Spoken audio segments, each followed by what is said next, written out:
Hey everyone, this is Dana again, the Education and Outreach Specialist at the Zacharias Center, here to talk about a very important topic today with everyone. So today we're going to be talking about consent and boundaries. So what is the age of consent? What is consent even mean? What are different ways we can consent to something? And then boundaries, what's a healthy boundary? How do we stick to our boundaries and why are they important? And we'll end with a short activity that we can do together.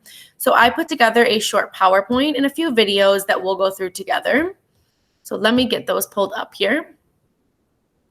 So again, we're talking about consent and boundaries in this webinar. And my name is Dana, and I'm the Education and Outreach Specialist at the Z Center.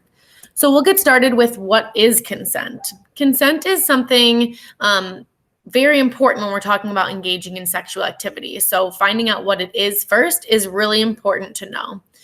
So consent implies a question being asked and an answer to be given in return. To consent to something is to freely agree to participate or engage in sexual activity, meaning it's something that we really want to do, right? We freely are agreeing to participate. It's not something that we feel forced or pressured into. I do have a video that is very nicely set together that we can watch that kind of describes, what sexual consent is and how it is in the law. So I'm going to get that pulled up here and we can watch that together. Hi, I'd like to come over to the studio for a new tattoo. I'd like to get a large flying dragon with flames coming out of its mouth around a heart-shaped... What? Oh, yes, sure I am. I'm 24? Yes, it's me again. Sure, I'll call back in a few years. The age of consent is the legal age at which a person is considered old enough to be able to consent to engaging in sexual activity. In the United States, the age of consent varies from state to state. In some states, the age of consent is 16, while in others, it is 17 or 18. If an adult or someone over the age of consent engages in sexual activity with someone under the age of consent, no matter the gender of either person, it is considered statutory rape. The adult may be charged with the crime even if the younger person consented to sexual contact. Some, but not all states, have Romeo and Juliet laws that recognize sex between two consenting young people who are close in age that may not be statutory rape. Ask if your state has a Romeo and Juliet law. The age of consent laws are not meant to hurt young people, but to protect them from adults who may try to take advantage of someone younger than they are. This is important to understand, so if you're under the age of consent and engaging in sexual activity, please don't hesitate to talk with a trusted adult, or to visit a family planning clinic to get birth control and condoms, or to test for an STI. Just call the clinic and ask if they're offering confidential services for minors. It's also important to know that most states have laws that require certain adults to report suspected child abuse, including statutory rape. These people are called mandated reporters. Mandated reporters vary from state to state, but usually include social workers, guidance counselors, teachers, healthcare professionals, childcare providers, law enforcement, and mental health professionals. If you choose to speak with one of these professionals, understand that they may have to report the case to Family Services. It is important to understand the laws in your state. Spend some time searching the internet for the term age of consent in my state. Learning about your state laws can help keep you safe. Till next time. All right, so that really dives into, what the differences are, how there's different laws depending on the state, and it's really important to know those laws surrounding that. So we'll continue on here with the age of consent. Again, like the video says, the age of consent is a state law. It's not a federal law, which means that it varies state to state, and it depends on what state you're in and what state you're engaging in sexual activity in on what that age is. So for the sake of the video today, we'll talk about Illinois. The age of consent in Illinois is 17. It's a very black and white, and the only time that is raised is if the sexual partner is in a position of trust or authority.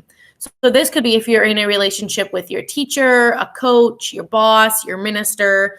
Then if you engage in sexual activity, the age of consent is raised to 18. If not, then there is just this age of consent in Illinois that's very black and white. Again, that age is 17. Some states, again, like the video said, have this close in age exemption law, or what they referenced, the Romeo and Juliet law. Do we think that Illinois has the close in age exemption law? What about Wisconsin, since we're really close to that border? Illinois does not have this close in age exemption law, and neither does Wisconsin. What this means is that regardless of any previous history, any relationship that you've been in, anything like that, it does not matter in Illinois or Wisconsin. You have to be over the age of consent, which is 17, in order to engage in sexual activity. Again, like this talked about as well, there are times that's raised up to 18 if you're in a relationship with someone in a position of trust or authority, Again, some laws, surrounding consent. A reminder that any incapacitated person cannot consent to sexual activity, meaning that anybody under the influence of drugs or alcohol, or someone who's unconscious, is not able to consent to engage in sexual activity for any reason. Okay. Certain sexual relationships are prohibited, even if the people having sex are above the age of consent. This could be like a probation officer cannot have sexual contact with someone that they're supervising. So there are certain laws that go into effect, again, state by state basis. So if this is something you would be concerned about, it's very important to make sure that we're learning these consent laws depending on the state that we live in. Now let's talk about, when do we need to give consent and when do we need to get consent? I think when we need to give and get consent would be when we're going somewhere, first and foremost. This is very important for maybe like your children, your students, a younger sibling, right? When we are going somewhere, it's very important for someone to know where we are. And this could be even someone over the age of 18, your mom, dad, grandpa, anybody, any age, needs to know where we're going, because we don't want you to get lost. We want to make sure that someone knows where you are and that you're safe. So an example of this could be, hey mom, I'm curious, can I go over to my friend's house? Is that okay? Or if you're at school, right, talking about, hey, can I go use the bathroom? So asking and getting consent when we are going somewhere so someone knows where we are. Number 2, when we're engaging in sexual activity in any form, and this means every single time. So it's very important to ask consent before we do any form of sexual activity. This could be giving someone a high five. This could be giving someone a hug, a kiss, holding their hand. This could be, engaging in sexual intercourse or any sort of sexual activity at all. We need to ask permission before we do so every single time. When we're taking or borrowing something from someone, again, important because it's not ours, making sure that they're comfortable with that and that they know that we're taking or borrowing that something from someone. Like I talked about earlier, engaging in any sort of sexual activity. So this includes giving someone a hug or a kiss or touching them in any way. Another very important one is if you want to take someone's picture. So let's say, you want to take a picture of a team event at a sporting event that you're at, or you want to take a picture of your friend because you like the way that they look right now. It's really important to make sure that they're comfortable with that. And sometimes people are comfortable with that, but then they don't want you to share that with others. So it's really important if you want to post that picture or share it with other people that, again, you're asking and getting consent before we do so. Consent also has many forms, right? So let's talk about what are words that we can say to give consent. Just for the sake of the webinar, I'll list off a few, but if you think of any, go ahead and throw them in the comments. In just any type of discussion that you want to have, toss them right in the comments. So what are words we can say to give consent? We can say things like yes. We can say things like, yep, sure, okay. I'm comfortable with that. Of course. I would be happy to. I love that. Thank you for asking, and I really agree, right? I consent to do that activity with you. We can give a head nod, a thumbs up. Those are some actions that we can use to give consent, right? There's also a lot of different ways that we can say no and not give consent to somebody. Some examples of not giving consent could be no. No, thank you. I'm not comfortable with that. I do not allow you to do that. I don't agree. Nope. I'm unsure. Maybe later. Ask me tomorrow, right? Not right now. I don't want to. Stop. I'm not comfortable.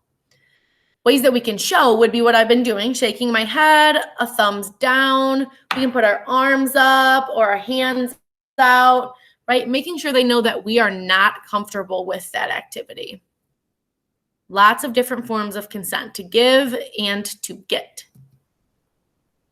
Let's switch gears and talk about boundaries. I feel like we've talked a lot about consent, and something that goes a little bit hand in hand in that is making sure that we know people's boundaries. So first and foremost, what are boundaries? This image here has a list of 6 different boundaries. So we have timely boundaries. That meaning how much time we spend with someone, how much time we spend doing something, or time boundaries even when we're at work or spending time with family members. Time boundaries are a huge one. Physical boundaries. So this could be boundaries around physical proximity, how close someone physically is to you. Your sexuality, physical boundaries on what you're comfortable with sexually. How much space you share with others, right? So again, that physical bubble that you have. And then we have conversational boundaries. So topics that you're open to discussing and topics that you do not want to talk about. Relationship boundaries. These are boundaries that are mutually agreed upon with your close friends and your partner if you are in a relationship with your partner. So this could be something where we discuss, these are things that I am comfortable with. These are things that I am not comfortable with. These are things I want to talk about in a relationship. These are activities I do want to do in a relationship, and just having that relationship boundary set. And then we have personal boundaries. So boundaries you have placed with yourself based on awareness of your unique needs, right? So setting boundaries for ourselves. I'm going to spend this much time on this, and I'm only going to read my book for this amount of time. I'm only going to allow myself to watch this show for this amount, right? Having personal boundaries and our awareness of what our needs are at that moment. And then the last one is content boundaries.